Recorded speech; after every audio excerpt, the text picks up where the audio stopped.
Good morning, everyone. Um, Good to be here. Though this is the last session of the series, I want to look forward to opportunities to interact with you people again, and hope we come up with something soon. So, in as Anoop mentioned, like this is the seventh session that we are going to have today. And over the last few sessions, like all those other six sessions, like everything has been about remote sales and the processes and the different situations and the different stages we've tried to address, like the critical parts, where especially like even though you're used to like a good sales process, when you have to morph into remote sales, like what happens, like what are those few things that you need to be extra careful on, like what are those few things that you need to prepare. So after our first introductory session on remote sales, like we went on to discuss more about like a deal progression, a generic deal progression, and like there's a overall like the complete sales cycle, like how do you handle it well. And then we had one session on like preparation, right, which is a very critical part, especially when it comes to remote sales, because you need more ammunition, you need more stuff, you need more focus and like clarity when you're selling remotely. Preparation we discussed, and then like we also had a session on objection handling, where we went through the different types of objections, most of them the indirect objections, and like especially in the Indian context. And we saw how to tackle them. And we also went through a few other sessions on like how to pitch, how to create the right pitch, right? So I hope like all of you have benefited by that. And I personally believe like sharing is gaining and sharing is always a pleasure. So that's how like we ended up getting into these sessions. So with that note, I would like to start with today's session. Today we are talking about the sales stages and the stage gates, right? Many of you would be wondering what is a stage gate and what is a sales stage gate, right? I'll definitely come to that. But the preamble to this is that all of us are accustomed to like progressing deals, right? So right from the stage where you generate a lead till you take it to closure, you have to go through a lot of different stages. You have to do a lot of activities, and the customer has to respond to all those activities, and then the deal progresses to the next and next and next stage. But at the same time, how many of you have, especially as like even the managers or the VPs, you'd have had this problem of pipeline getting clogged, right? The deals getting stuck in a particular stage and not moving forward, right? Or you would often find that a deal is moved to an advanced stage, but is not closing, right? So what happened to these deals? Why is it getting stuck? And why is it not moving, right? That is one question. And second, why is that already in that stage? If it were in that stage, then it won't take a lot of effort or anything. Say, for example, it is you've submitted the proposal, but it's not closing, right? So if you've come up to the proposal, then there's been some need, there's been some seriousness in the prospect's end. Then why is it not moving towards closure, right? So often like sales managers or the sales heads like get this problem, like even the salespersons for that matter, they'd be wondering as to why is my deal stuck? Why is a lot of deals? Why is that there are a lot of deals which are stuck in like an advanced stage, right? So today I'm going to discuss about like the stage gate process, right? Where you will be moving each deal rationally from one stage to another rather than moving it based on certain impulsive or certain inadequate inputs, right? So once we are done with the session, you will understand like what this means, and you can actually benefit by this, right? So again, like the objective is to let you progress the deal to closure through a rational process and not an impulsive one. And what we're going to discuss is like what is sales stage gate? what are the different deal stages, what are the stage-wise qualifications, and then I'll go through a complete example of how you actually implement this. Right?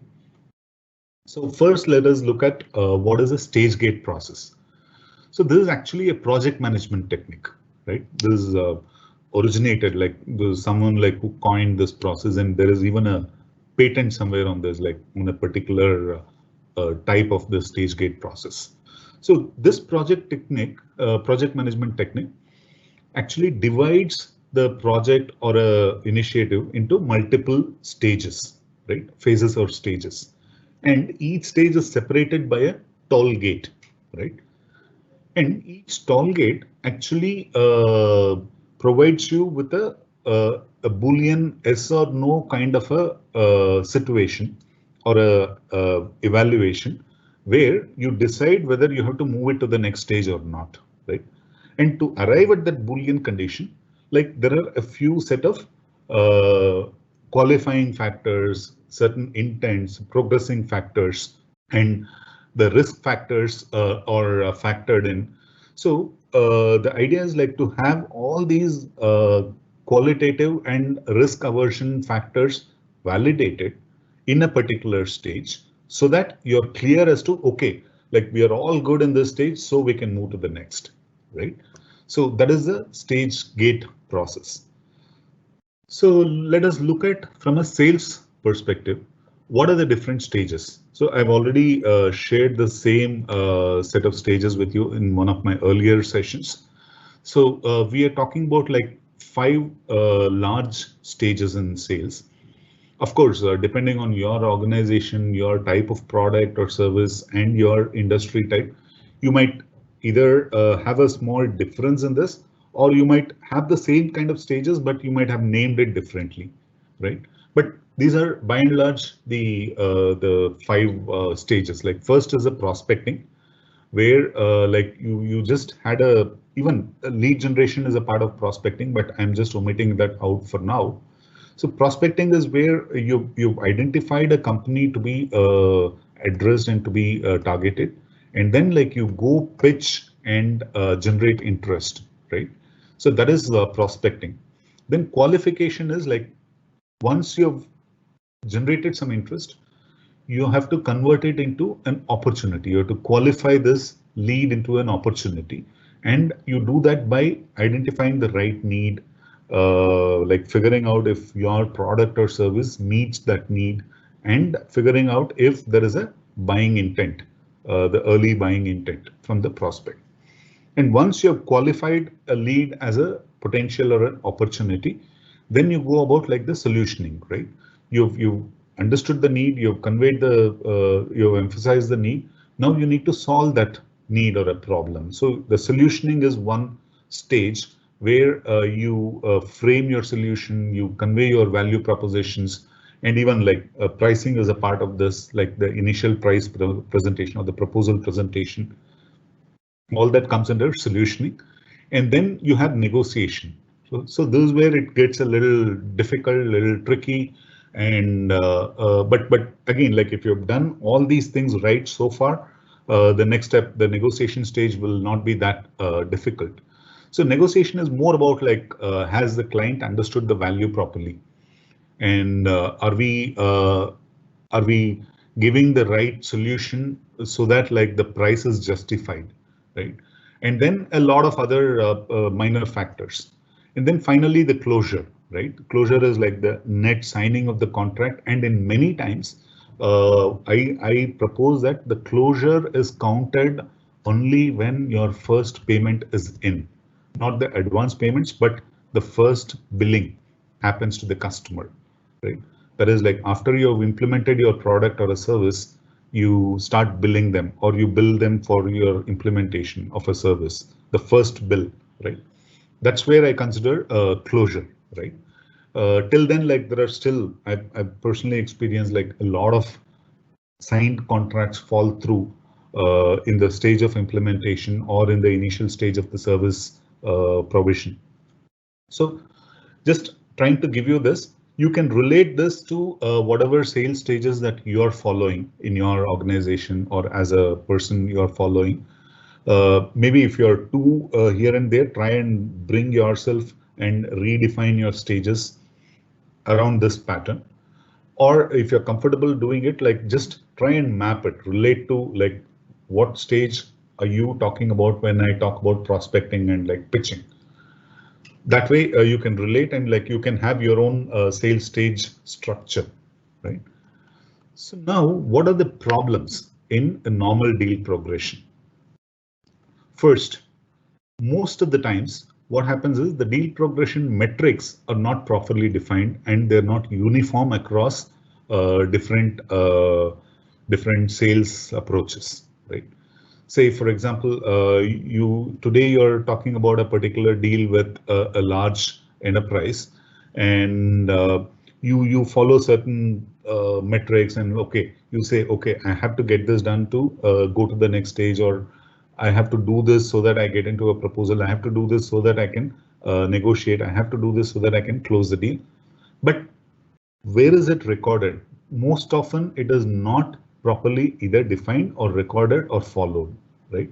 And when you move to the next account, like after 2 months, if there is another account that has come up, like you follow something different. You base your deal progression on something else, right? So that is one problem. Second one is most often people take an impulsive decision or an emotional decision, right? So many times, even I've been through that, right? The prospect says, "Yeah, wonderful, your product is great, right? We'll go ahead, no worries, right?" And you straight away put it in negotiation. You submit a proposal, and then the first CRM update that you do is from a lead to you'll put it in negotiation, and you'll be flying in the high in the air, saying, "Okay, prospect has agreed to close." Right? Or even some people put it in closure also, the moment the prospect says this. But does it actually happen? Maybe in some cases, very rare cases, it might happen. But in a lot of cases, no. There are a lot of uh, hurdles that come up, a lot of things. And in all cases, in all probability, your prospect might not even be a decision maker. He might just be an influencer, and the decision maker shoots it down, right? And your prospect will always come back and say like, "Hey, I wanted this so much, but my CEO didn't have the budget." Or he'll come up with some excuse, right? So we just wanted to ensure that like there is no impulsive or emotional decision in terms of like moving your sales stages. And more often, like again, people keep moving on to the next stage, next stage, next stage without actually assessing certain risks, right? And without actually following a set process per se, right? So what happens actually is like they base it on certain hopes and certain loosely coupled uh, parameters, and they keep moving, and it gets stuck at some point of time.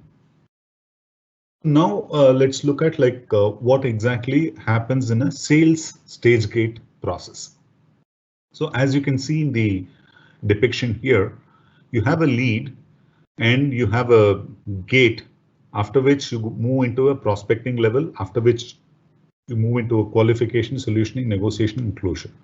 So everywhere you are actually putting a gate, right? What does these gate mean, right? What do they have? So the gates actually have clear intents or parameters to qualify a deal to be in that particular stage, right? So assuming we are talking about like a lead that has come to you and you are in the process of prospecting, that is you're pitching, and so you have certain intents that you define, which actually tell you if this deal or this lead is qualified to be in a prospecting stage, right? And are we completing all the required things, whatever the intents that are called out, to actually let me move to the next stage, right? So the intents are nothing but like the different parameters. I'll go in detail about each one of them for each stage. So for each intent, like you draw a set of questions, right? All these are like more of like checklists, right? This is what you can assume. They are checklists for you to ensure that like you have done everything possible in a particular stage to ensure that like you are completing that and moving to the next stage, right? And then you have a scorecard as well. So this makes it a little more scientific, little more rational, right? Though you have described your intents and set your questions, you need to have a scoring mechanism for this, right? Because if you have defined, like say, 10 different intents and 10 different qualifying activities, all the 10 may not be met with, right? Still, like, are you letting it move to the next stage? Can be decided by the scoring and also a qualifying metric, right? I'll explain more when we go to the next levels. So in essence, what we are doing is like we are ensuring that like every stage meets certain qualifying metrics and like conditions before you move to the next stage. As simple as that. Right? Now let's look at what are the intents and what are the questions for each of these sales stages, starting with prospecting. So again, if you look at it, like these questions are like I had formed it sometime like for one of those uses for one of those engagements that I had. But apparently this need not be comprehensive and these need not be followed to the T by you, right? You have to prepare your own set of intents and questions for each of your sales stage, right? It's very easy, not difficult at all. So you have to sit and think through like all the deals that you've done in the past, right? See all possible scenarios that you've dealt with in each of these stages and put all those different intents, right? So the intents for a prospecting stage, as per this, is like a pre-meeting research. This is a condition. When an intent is more of a parameter, a conditioned parameter, right? So pre-meeting research, has it been done, right? Yes or no? And a proper pitch, has it been done? Yes or no? Has the credibility been delivered? Has the need been identified? Has the communication channel established? Like who are we talking to? Are we set with like a good single point of contact for all our further discussion? And then the next steps, is it clearly defined? So these are the intents that I have put for this prospecting as a stage. But again, as I said, this is like a little subjective and little relative to different businesses, different products, different services, different companies. So you have to look at your past experience in prospecting. So if you're starting afresh, if you don't have anything, then you can start with something like this. But if you're already in like you have had a lot of history and like a lot of experience in that particular industry and the product or a service, then you should definitely put your own points in place, your own intents, your own conditions, your own questions in place, right? You can use this as a reference, but don't follow this as is. That's my request. So again, like looking at each one of these, even the question, it is more of like, say, I love questioning. You would have seen that in the need identification stage or even the earlier. Questioning is like very, very essential to sales. Like without questions, you can't sell, right? That's my belief. So even here, we have had these questions like this is something that you're asking yourself or your manager is asking you or the CEO is asking in the sales head, right? About this deal, have we researched about the contact and the prospect company? Have we done enough research? Do we have enough details? Have we presented a proper pitch with a clear benefit statements, right? Have we established credibility? Was the demo successful? Has the product feature and functionality been explained to them in detail, right? And have we been able to identify and emphasize the need, right? So all this should be answered. And actually, when you implement this, you should let your you as a salesperson, or if you're having a implementation to your team, you should let the salesperson answer and provide details to each of these, right? It's not just like a yes or no, right? If it is an yes, then there has to be some details. For example, have we presented a proper pitch with clear benefit statements? And if he has presented a custom pitch, he would say yes, attach the deck, right? And if it is no, then he has to give a reason why it is not done, right? What was the hurdle that prevented him doing that, right? So this is the set of stages for prospecting. As we move on, like for qualification, this is like identifying a lead and converting into an opportunity, qualifying a lead into an opportunity. So the intent, due diligence. Have we completed all the activities from our prospecting stage, right? And have we communicated this to the prospect? Have we shared all the details required to the prospect, right? Or have we received any input that has been promised from the prospect? And then the right point of contact. Again, like this is very important because in the normal deal progression cycle, your point of contacts keep changing or keep adding up, right?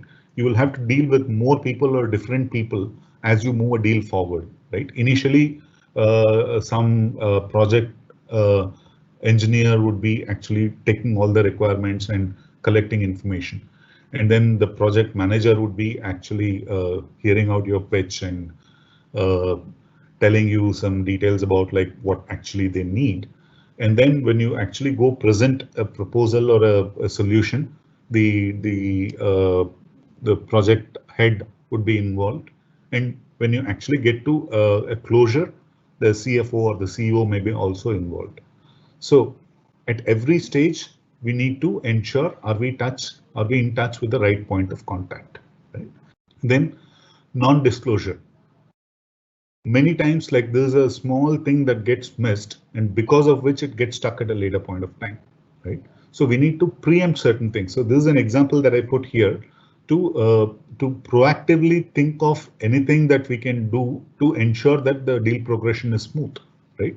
So even at this stage, like even when they are talking about needs and like when we have to, they have to give us inputs about their current process, which we are trying to solve, there has to be an NDA, right? Somebody could have actually given you those details, but later when your proposal goes to the CFO, he will ask like, where is the NDA? Even your prospect could have missed it, right? Your stakeholder. So just if that has been a common practice, then ensure that like you preempt all that in those respective stages and ensure that it happens at that time. In competition. So this is the stage when you're identifying it as an opportunity that you can pursue. You need to be sure that are you dealing with competition here? Are they evaluating others? Or if they're using a competition already, right? So I was just telling you competition, right? Like we need to identify competition at this point of time. And also like emphasizing that need and building your first level solution, right? Have you gathered all the specific pain points, right? Which means like, have you dived deep into the need and understood and emphasized the need and like you have enough inputs for you to start building your solution and putting your value proposition in place, right? And have we analyzed all the requirement and validated them, right? And have we prepared a custom solution, right? So again, like the authority, right? The right point of contact and the authority we need to check, right? So moving on to the next stage on solutioning, do we have all the required inputs? Have we presented a complete compelling solution, right? That has been accepted or validated by the prospect, right? And more importantly, have we created additional value, right? By validating our solution. That is like this is like a use case, right? Have you actually addressed the pain and have you given like what your solution does to address that pain? And have you told him like why is that your solution is the most beneficial to him, right? That is the value proposition, right? or the additional value that you create. Have you done that? Right. This is very important to a solutioning stage. And then, of course, the proposal. Have you submitted the proposal? Has a prospect acknowledged it? And again, competition. You need to check, and stakeholders and authority. Right. The right point of contact, the right kind of people. Uh, these are the different things that we check for in a solutioning stage. And again, I keep repeating, this is not all, and this is not exhaustive. So you have to come up with like your own questions for all these different stages, or every qualifying parameter that you can identify for each of the stage based on your experience, your industry, and your product or a service type. And general about negotiation, right? So this is after you have submitted a proposal, before you close, like has the proposal been accepted, right? Have they given an offer acceptance? And is there a contracting process? What is the contracting process? What is the closure process? Is there a MSA involved? Is there a simple contract involved, or is it just a PO? Do we know what is the buying process, right? The actual way it happens in the prospect side. Have we identified that? And then a business evaluation in terms of is there a approval from all the different functions in terms of like our the way our solution meets their needs, right? And will the client negotiate, right? Obviously, we would have ascertained by now that what kind of competitors and what, if we know, okay, this is the competitor, we know, okay, they're dealing with this kind of a price range. So will the prospect negotiate, right? Or if he's already using a current solution, what is the price difference that we are at, right? Based on that, like, will there be a negotiation, right? And in terms of a value addition, like if the client is not approved our pricing, have we offered any value adds to negotiate better pricing, right? That is like usually I keep telling people, like, keep some of your trump cards for the negotiation. Like, don't put everything that you have in the proposal, right? So let it be a service or a product. When you put up a proposal, like you say, okay, this is my product or this is my service. These are the different elements, and together this will cost you so much, right? So when you put the proposal, keep some of those key, some of those value-added stuff. Don't put it in the proposal. Keep it outside. And when it comes to negotiation, you may use that, right? For example, if you're a if you're a IT services company and your development, you quoted for the complete development and like you put the pricing there. And when it comes to negotiating, he is asking for a lower price. At that point of time, you can tell him, see, I'll put the complete testing on the table, right? I will have one of my people do the complete UAT for you, help you guys in the UAT. Right? That's a trump card or a small value add that you are adding to the proposal when it comes to negotiation, right? So keep all those value adds handy, keep at least like one or two of them so that you can use it while you're negotiating with the prospect. So have you done that is the question here. And there are in the end of the deal, there are a lot of things that go through compliance. There are some IT compliance that need to be checked based on like the type of your product or a service. The IT has to sign off, IT team. If it is involving like data security, the security team, the CISO has to sign it off, right? Or even the legal team for that matter, right? The legal team has to sign off, right? If it is a contract and if you are proposing your contract format, their legal team has to vet that. Or if it is their contract format, then your legal team has to view that and like get back, and you have to mutually agree and so on and so forth. So all those external factors in terms of like compliances, have we taken care of that, right? And okay, the legal compliance, I've put it in the closure stage, but we already discussed that. So in a closure stage, there is a pre-closure in terms of like, have we ensured that all the stakeholders involved have given their sign off, right, on the proposal? As I said like earlier, you'll be dealing right from a project engineer to a project manager to a project head and the CFO and the CEO, probably, right? Do you ensure that like all of them have signed off, everyone has an acceptance on this, right?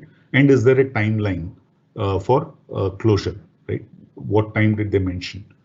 And the legal part we already discussed.